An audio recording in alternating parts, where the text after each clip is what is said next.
Hey everyone, it's Allison, the Holistic Homesteader. I have another Ditch It video for you guys. So this is day 4 in my Detoxing Your Life series. I've been trying to put one of these out pretty regularly. I have covered topics like plastic utensils in the kitchen, dryer sheets, scented candles, and today I'm going to talk to you all about nail polish. Alright, so I paint my nails sometimes. I have been painting my nails more often lately than in the years past, but I also haven't been homesteading as hard. I felt like in the years past, I was forever chipping my nails and hurting my nails, bending them, breaking them. I'm hard on myself. I don't like to wear gloves. I don't feel like I can get the right strength or grip or whatever. So I'm often barehanded, but I was always like in the chicken coop or in the shed or burning trash or dealing with dogs or gardening or whatever, and it just wasn't really feasible. Now that I'm not doing as much of those things, for one, it's winter, and for two, Brian and I have really been thinking about letting the land go fallow for a year, just to help, add the nutrients back to the soil. We've been homesteading and gardening really hard for 6 or 7 years now. Our garden is probably like 40 foot by 70 foot. There have been years past where that entire garden has been filled, that entire area. And it is a lot of work. I have slowly scaled back from how big of a garden we plant, but we may forego a garden altogether this year, like I said, just to give ourselves a break, our bodies a break, give the land a break, and do a little bit of container gardening here and there. We haven't decided that yet. It's just kind of something we've been tossing around. I'm very split on that decision. I don't know if I want to do that or not. If you guys have any opinions yourselves, you can feel free to drop them in the comments and give me your opinion on the matter. I would appreciate it. But getting into the nail polish thing. Nail polishes are said to have a toxic trio of nasty chemicals. And that's just kind of how it goes. When it comes to any of these products that I am sharing with you guys, I do my research. If you go over to my blog, it's www.theholistichomesteader.com/blog. You can find these articles over there, and I list where I'm finding the information. In this article, for example, the information is coming directly from the National Library of Medicine, or it's coming from the National Cancer Institute. I don't really mess around when it comes to resources. I am an English major. I have a master's in English. I'm really well versed in doing very, very heavy research on topics. And I'm very critical of sources, and if they are a scholarly source and if they are within the right time window, because there's a time frame on articles where they are not considered valid so much anymore. So along the way, I choose the top 2 or 3 or whatever main ingredients in a product, and that's the information that I bring to you. Now, every single thing that I have done up until this point, the dryer sheets, the plastic, they obviously all include additional ingredients. I'm not a scientific genie. I can't know exactly every single ingredient that is in every single product. I just kind of gather the information for you all and present it in a nice, neat little package. So when it comes to nail polish, overwhelmingly, there was a toxic trio of nasty ingredients. And those 3 ingredients were formaldehyde. Yep, you heard that right, formaldehyde, dibutyl phthalate, and toluene, if I'm saying that correctly. Toluene or toluene, however you pronounce it, Toluene. So those are often the toxic trio of nasty ingredients when it comes to nail polishes. Most name brand that you've been putting on your nails since, the 1970s, most name brand nail polishes that you find at big box stores, they contain that toxic trio. So You're probably wondering, like I did, what the heck is formaldehyde doing in a nail polish? Like, 100% with you on that. It's often known for embalming bodies, creating household products like carpeting, and it's also used in cigarette production, if you didn't know that. But in nail polish, it is used as a hardening agent. I know for me, one of the biggest frustrations about nail polish is that it doesn't freaking harden. Like, I will do my nails and I will sit there not moving my hands at all for, I swear, what feels like 2 hours, and I'll get up and carry on with my life. And mind you, that's only after 2 coats. That's not after like 4 coats. And I'll do something and my nails will dent. Oh, it's so frustrating to me. And it's crazy to think that like the hardening agent that I obviously need more of in my nail polish is actually formaldehyde. It's kind of sickening, right? If we only knew. Well, now you do. Yay, now you do. So formaldehyde is known to cause skin, nose, and throat irritation, and it is a very, very well-known carcinogen, a very well-known cancer-causing agent. The next ingredient is that dibutyl phthalate, which provides the flexibility to your nail polish. I bet you never knew that nail polish was so complex, I guess. I know I didn't. It's known that dibutyl phthalate is known by scientists to cause reproductive issues.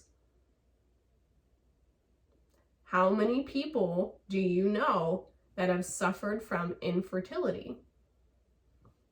I know several, and I'm pretty young. I'm 36. I know several people who have had a very hard time.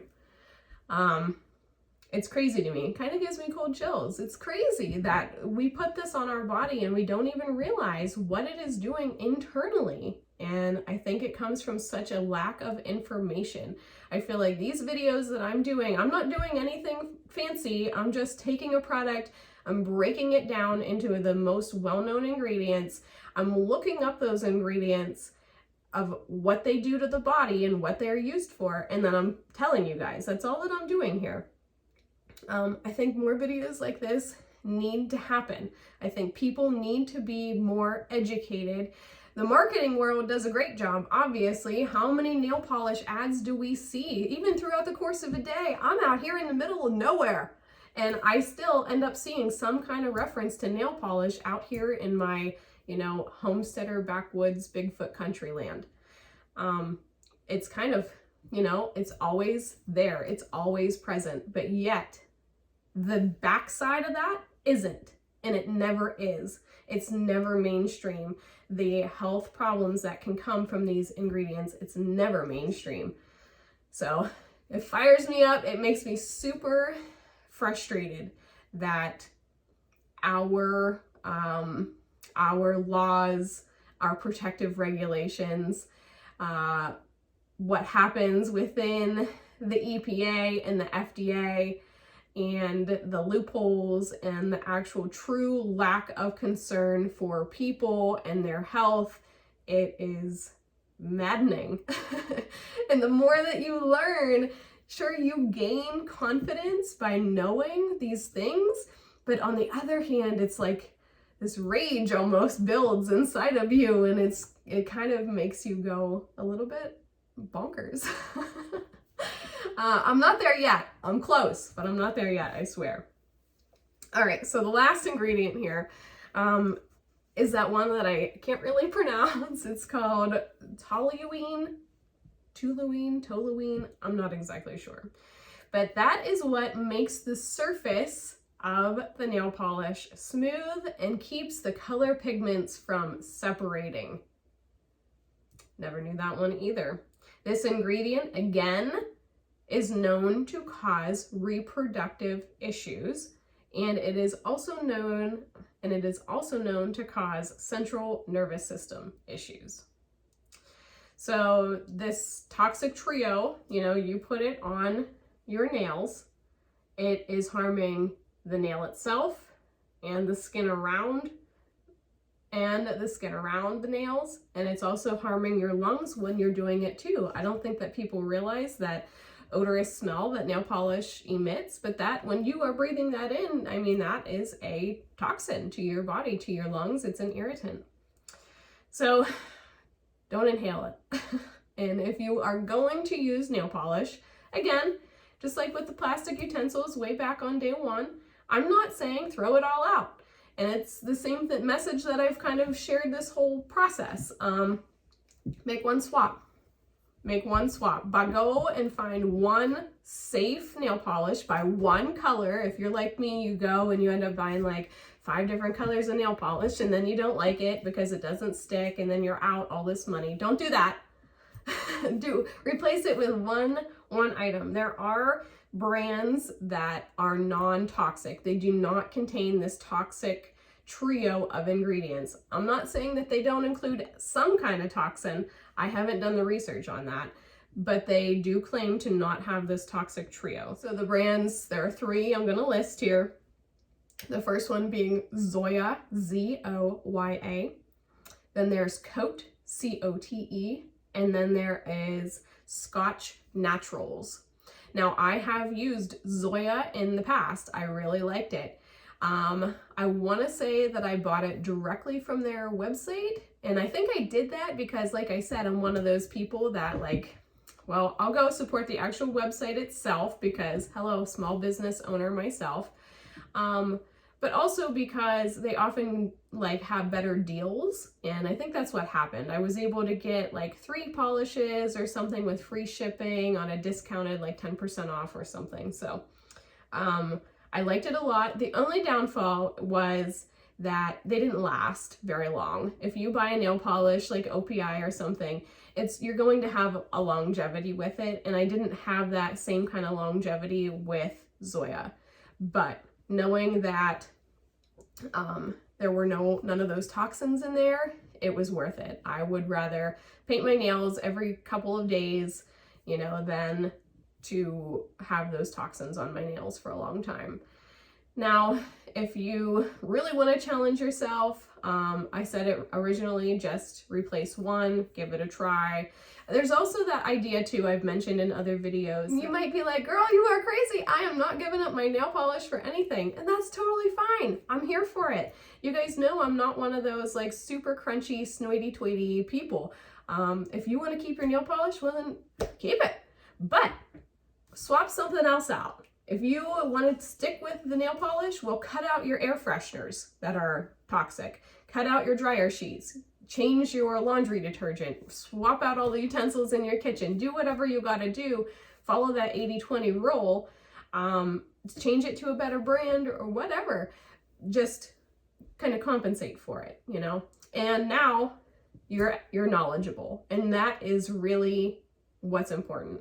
You may not take this information today and change anything at all in your life. That's a-okay. In 2 years' time, you may be going to purchase nail polish and this video may pop in your head and you'll think, I'm going to do something different. And that's what it's all about.